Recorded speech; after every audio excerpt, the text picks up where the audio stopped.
me dit Dieu aujourd'hui dans sa parole? Marc 10, versets 1 à 12. J'écoute. En ce temps-là, Jésus arriva dans le territoire de la Judée, au-delà du Jourdain. De nouveau, des foules s'assemblèrent auprès de lui, et de nouveau, comme d'habitude, il les enseignait. Des pharisiens l'abordèrent et, pour le mettre à l'épreuve, ils lui demandaient: est-il permis à un mari de renvoyer sa femme? Jésus leur répondit: que vous a prescrit Moïse? Ils lui dirent: Moïse a permis de renvoyer sa femme à condition d'établir un acte de répudiation. Jésus répliqua: c'est en raison de la dureté de vos cœurs qu'il a formulé pour vous cette règle. Mais au commencement de la création, Dieu les fit hommes et femmes. À cause de cela, l'homme quittera son père et sa mère.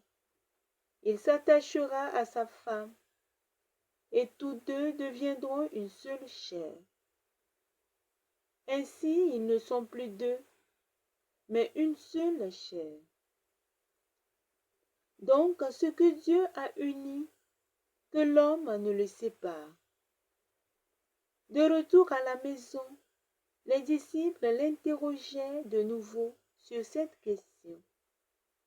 Il leur déclara: celui qui renvoie sa femme et en épouse une autre devient adultère envers elle.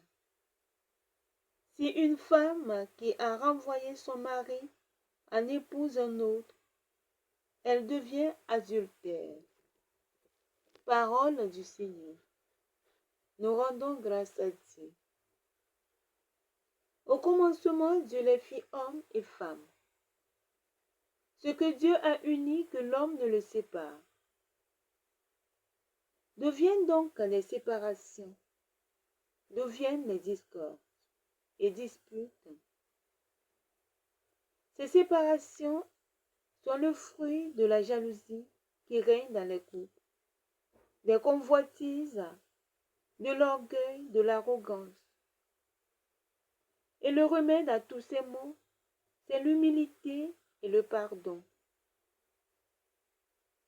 Dans la vie à deux, il faut avoir l'humilité nécessaire pour pouvoir estimer l'autre supérieur à soi, en évitant toutefois de le surestimer.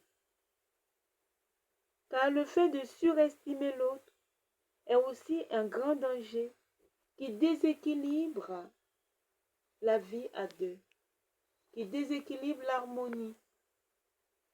À la moindre erreur,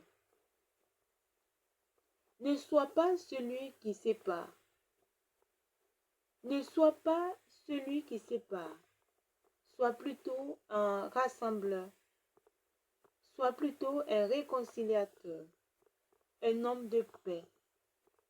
Alors tu auras une très grande récompense. Tu auras une très grande récompense auprès de Dieu. Prie avec moi. Seigneur Jésus, fais de moi un artisan de paix, d'unité partout et toujours, pour la gloire de ton nom. Amen. Paix sur toi, paix chez toi. Partage, laisse des commentaires. Ça pourra nous aider.